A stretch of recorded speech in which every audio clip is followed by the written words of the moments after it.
Eh bien salut tout le monde, c'est Flo, j'espère que vous avez la forme. Et donc comme chaque début de mois, on se retrouve pour parler configuration PC Gamer. Donc là c'est les configs spéciales rentrées, et d'ailleurs j'espère que pour ceux qui ont repris, ça s'est vraiment très bien passé pour vous. C'est vrai que les rentrées c'est assez difficile, surtout que ça faisait vraiment très longtemps pour certains. Donc ce mois-ci on va parler de 4 configurations, je trouve vraiment super intéressantes. Donc 400 €, 650 €, 850 €, et on fait le grand saut avec 1750 €. Prochainement je vais monter un PC entre 500 et 550 €, je vais également monter un PC Gamer à 1250 € et je vais parler des meilleures configurations à 1000 €. C'est-à-dire qu'on va faire le tour, comme pour la vidéo à 700 €, on va faire le tour des e-commerçants et on va voir quelle est la meilleure configuration pour un budget défini. Donc ce mois-ci, ce sera 1000 €. Si vous avez d'autres budgets, bien sûr, comme d'habitude, c'est mon site internet, première ligne de la description. Donc PC Gamer à 400 €, c'est celui qu'on va voir d'ailleurs dans cette vidéo. 500, 600, 700, etc. Donc première ligne de la description. Et dans tous les cas, toutes les configurations que je vous présente, donc les 4 configurations de cette vidéo, c'est également dans la description tous les liens. Et dernière précision ici, c'est bien sûr uniquement les composants, donc c'est à vous de monter votre propre PC Gamer et d'installer Windows. Donc dans la description, je mets également le lien pour une clé Windows vraiment pas très chère à 11 €. Donc après, vous faites comme vous voulez. On peut en trouver un petit peu partout, donc 11 €. Et également, je mettrai également des sections bonus juste en dessous des configurations. Donc les bonus, c'est ce que je recommande pour faire évoluer une configuration. Ça peut être un SSD, ça peut être un water cooling, ça peut être un ventard, etc. Donc n'hésitez pas à regarder les bonus également que je conseille. Donc n'hésitez pas à suivre également le timecode pour retrouver la configuration qui vous intéresse le plus dans cette vidéo. Donc on attaque, c'est parti avec la configuration à 400 €, c'est celle qui est sur mon site, donc configuration vraiment très polyvalente, vous allez voir, je trouve qu'elle est vraiment très performante pour 400 €, ça fait plaisir, on peut refaire également des configurations en 2020 à 400 € qui fonctionnent très très bien. Notamment le processeur que je recommande dans ce budget, il n'y a pas à discuter, c'est le Core i3 9100F actuellement. C'est un processeur 4 cœurs de chez Intel, très performant en jeu, donc quand je dis très performant par rapport à son budget, qui fait le travail. Le petit ventirad dans la boîte, il est vraiment pas terrible, mais il y a la pâte thermique qui est appliquée dessus. Vous pourrez vous en servir pour débuter. Donc 80 €, c'est à peu près les prix du moment, ça tourne entre 75 et 80 €. La petite carte mère qui va bien, c'est la MSI H310M Pro M2+, donc il y a un port M.2 comme son nom l'indique. Elle fait le travail, hein, c'est sûr, c'est pas une bête de performance. La DDR4 est limitée en 2400 avec ce type de carte mère, mais dans tous les cas, pour un 60 €, on va dire que ça fait le travail. C'est la marque MSI, c'est vraiment très bien, c'est très correct. Pas d'overclocking possible, bien sûr. Mais voilà, ça fera le travail. C'est vraiment un budget contenu de 400 € et ça peut se comprendre. Donc c'est du format micro ATX. Je préfère préciser également, il n'y a pas de Wi-Fi sur cette carte mère. Donc je mettrai dans la description un Wi-Fi que je recommande. Également, il y a bien la carte son qui est inclue parce que des fois on me demande, les cartes son sont incluses dans vraiment toutes les cartes mères du marché. Au niveau de la RAM, on fait du soft, hein. C'est une seule barrette en 8 Go de DDR4, ici 3000, mais bon, qui peut le plus peut le moins, donc elle va tourner par défaut à 2400. Donc ici, 28,93 €, c'est vraiment pas cher, ça permet de faire une évolution plus tard. Si bien sûr, tout de suite, vous avez le budget, prenez directement un kit en 16 Go. Donc dans tous les cas, ça fait le travail, une seule barrette. Certains jeux sont vraiment très gourmands, ça commence à devenir de plus en plus gourmand en RAM. Et c'est vrai que la tendance en 2020-2021, surtout, ce sera plutôt 16 Go en DDR4. Au niveau carte graphique, il n'y a vraiment pas du tout à discuter, c'est la RX 570 4 Go. Donc ici, un modèle très compact de chez Sapphire qui est en promotion. Donc le prix de base 140 €, c'est très correct. Et il faudra inclure le code AFER10, donc 126 € pour cette carte graphique qui est vraiment excellente. C'est la plus performante dans ce type de budget, donc je vous la recommande fortement. En partie stockage, pour faire des économies, un seul disque dur de 500 Go, ici 7200 tours par minute, 26,95 €. C'est sûr, si vous avez le budget, peut-être un petit SSD de 120 Go, ça peut être vraiment un plus pour environ 20 €. Donc je bois un petit coup, vous avez vu mon petit verre ici, Star Wars, c'est vraiment sympathique, le petit verre de moutarde Amora, ça fait toujours plaisir. Donc au niveau boîtier, ce sera le Ximatec Heroes qu'on va voir prochainement en vidéo, donc c'est celui que j'ai choisi pour ma config à 500-550 €. Donc ici 34,90 €, donc un boîtier format ATX avec du verre trempé, le petit RGB qui va bien, ventilateur en extraction de 12 cm. Donc pour le prix, je trouve que c'est vraiment canon ici. Et pour finir, pour alimenter le tout, on est sur une Aerocool Luxe RGB 550 watts, semi-modulaire, 45,90 €, c'est un bon prix. Donc des fois les prix varient très très vite sur les alimentations de chez Aerocool. Celle-ci est vraiment super correcte, un rendement 80+ bronze. Le RGB c'est vraiment un plus ici, et d'ailleurs elle va se voir vraiment dans le boîtier. Donc 45,90 €, ça fait un PC fini à 400 € avec une petite licence Windows, ça fait 410 €. Donc franchement c'est pas mal du tout. En plus de ça, il n'y a pas de frais de livraison ici dans cette configuration. Donc c'est Discount, c'est gratuit, Amazon c'est gratuit. Donc franchement pour 400 €, vous avez un PC qui permet de jouer en 1080p à plus de 60 FPS, au moins en qualité moyenne. Donc bien sûr ça dépend suivant des jeux, suivant des réglages, mais on me demande souvent, mais dans tous les cas, plus de 60 FPS en 1080p sans souci. Donc deuxième configuration ici qu'on voit pour 650 €, vous allez voir c'est vraiment excellent. 650 € c'est vraiment un budget très confortable et qui permet de jouer en qualité vraiment super correcte à au moins 100 FPS à la plupart des jeux du moment. Donc pareil pour le processeur, il n'y a pas à discuter pour ce budget là, c'est le Ryzen 3 3100 qui est vraiment hyper performant, 4 cœurs 8 threads, donc je dis bien toujours performant par rapport à son prix, 110 €. Il tourne entre 110 et 120 € suivant les e-commerçants, mais ici sur le site Alternate il est vraiment pas mal. Donc on va rajouter un petit peu de frais de port, c'est 9,90 €. Je commande régulièrement, c'est parti d'Allemagne et c'est livré à peu près environ en 5 jours. Donc dans tous les cas c'est vraiment un très bon processeur, il y a le ventilisateur dans la boîte, avec la pâte thermique appliquée dessus qui fait le travail. Donc 110,90 €, c'est vraiment excellent pour ce processeur qui est vraiment très bien pour jouer. Il est vraiment à l'aise pour du 1080p. En carte mère, c'est celle que j'ai choisie également, c'est celle que je vais mettre dans le PC à 550 €, la Gigabyte A520M S2H. Alors je vais en reparler bien sûr parce qu'on l'aura entre les mains, mais 64,90 €, c'est le nouveau chipset A520 qui ne permet pas d'overclocking, mais vous allez voir qu'il est vraiment excellent. Pourquoi il est excellent? Parce que par défaut, il accueille tous les Ryzen série 3000 et également il pourra être mis à jour avec les Ryzen série 4000 et voire 5000.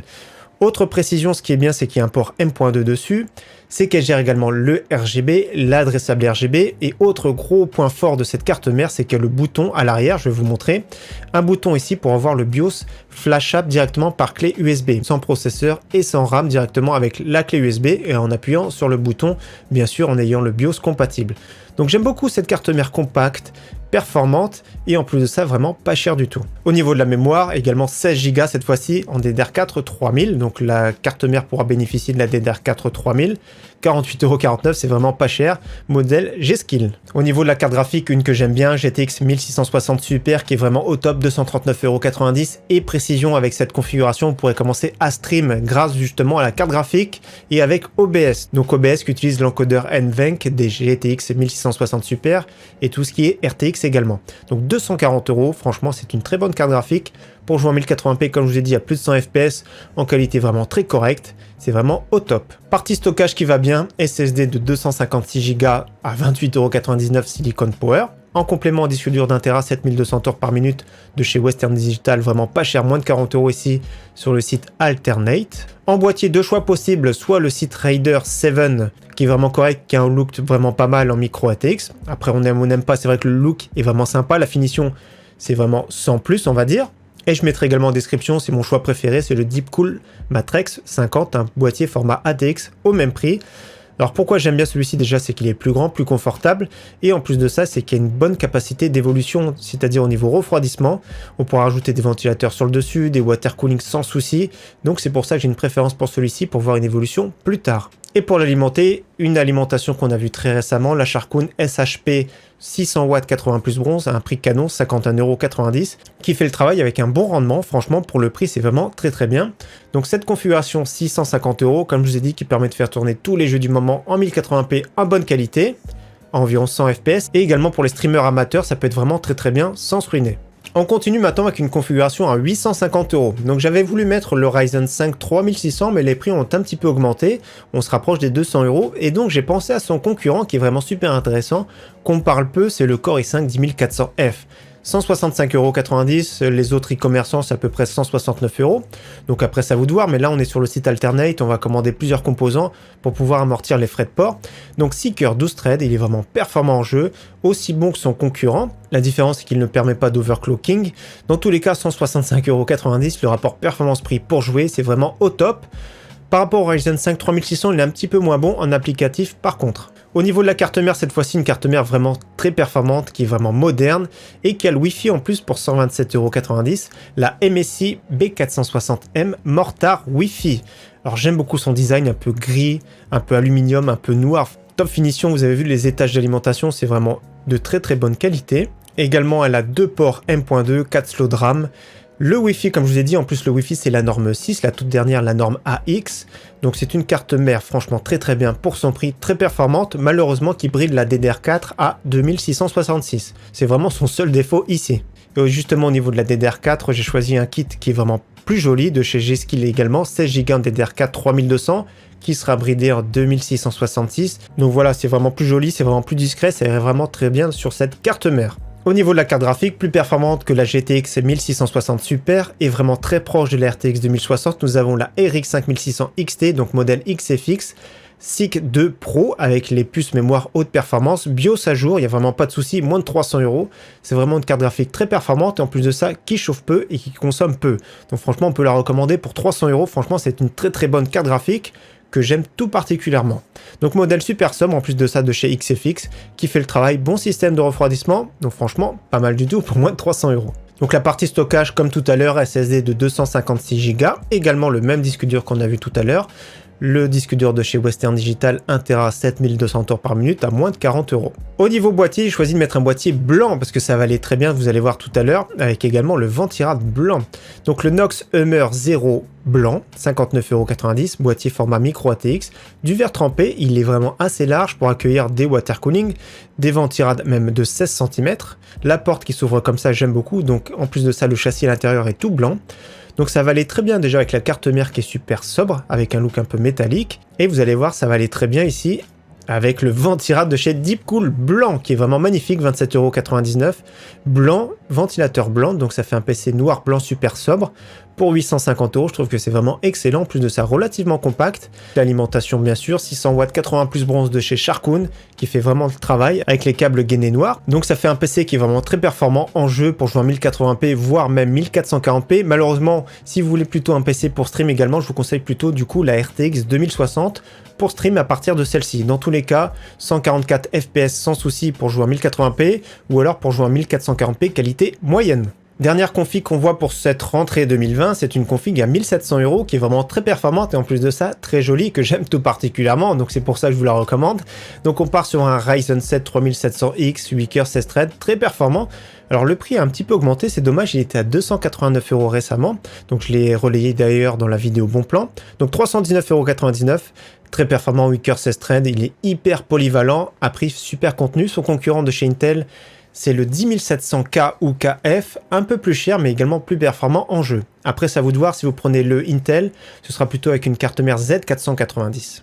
Et justement, au niveau carte mère, on part sur le chipset B550 qui est vraiment très bien. Franchement, pour son prix, c'est vraiment canon. J'aime beaucoup ce chipset qui gère également le PCI Express 4.0. Donc pour 179,90 €, la MSI B550 Tomahawk qui est vraiment canon. Je la recommande franchement sans souci, les yeux fermés. Elle est vraiment super belle, super bien construite. De très bonne qualité, bons étages d'alimentation également. 2 ports M.2 dont un PCI Express 4.0. Donc les SSD arrivent de plus en plus performants. Donc super look, super bien fini. Donc pour 180 €, c'est vraiment un prix canon pour cette carte mère. Au niveau de la mémoire, je vous recommande 16 Go en DDR4, 3600 cette fois-ci. Donc nous avons les G-Skill Trident Z Neo qui sont vraiment magnifiques. C'est celle-ci que j'ai dans mon PC tous les jours.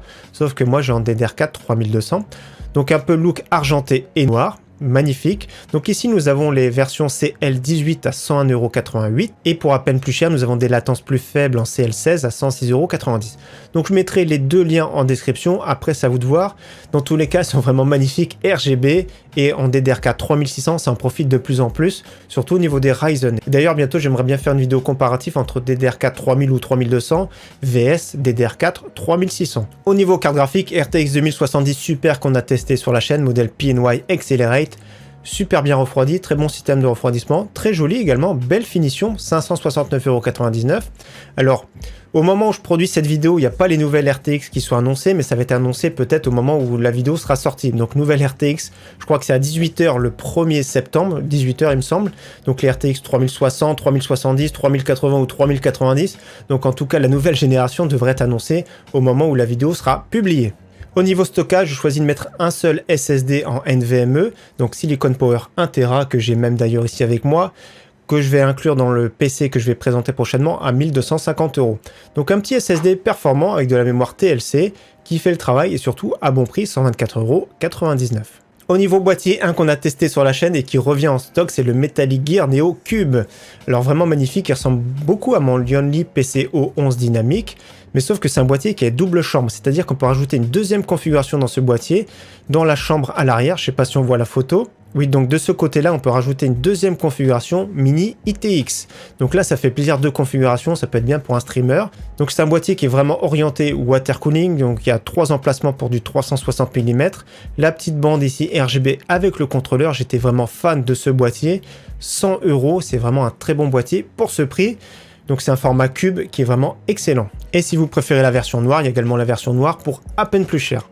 Au niveau alimentation, on part sur du Corsair 750 watts 80 plus Gold. C'est vrai, dans ce budget, il y a pas mal de choix, pas mal de bonnes alimentations aussi. Donc c'est une puissance largement confortable par rapport à la configuration, mais ça permet d'avoir un rendement dans les 50%. C'est un rendement excellent. Donc ici, full modulaire, très bien fini. C'est peut-être pas forcément la meilleure du marché, mais c'est vraiment une très bonne alimentation. Et pour finir, au niveau water cooling, un 360 mm super sobre au look noir et blanc, 149,99 € que j'aime beaucoup, le Deepcool Castle 360EX WH pour la version blanche avec la pompe miroir magnifique. Donc 150 € c'est un bon prix, mais c'est un water cooling qui est performant, qui est relativement discret et qui est vraiment bien fini. Et un petit bonus pour ceux qui veulent, on peut rajouter un pack de 3 ventilateurs Deepcool adressable RGB avec le contrôleur dedans, donc c'est ceux que j'ai dans mon boîtier, c'est pour ça que je vous les recommande. 44,99 €, donc sont légèrement bruyants à fond, mais vous pourrez les réguler sans souci dans le BIOS. Donc dans tous les cas, cette configuration, environ 1700 €, et comme je vous l'ai dit, tous les liens bien sûr, dans la description. Donc comme d'habitude, bien sûr, n'hésitez pas également à partager dans les commentaires ce qui vous plaît et ce qui vous plaît pas, et également les configs que vous préférez de cette vidéo. En tout cas, merci à tous et à très bientôt. Ciao, bye!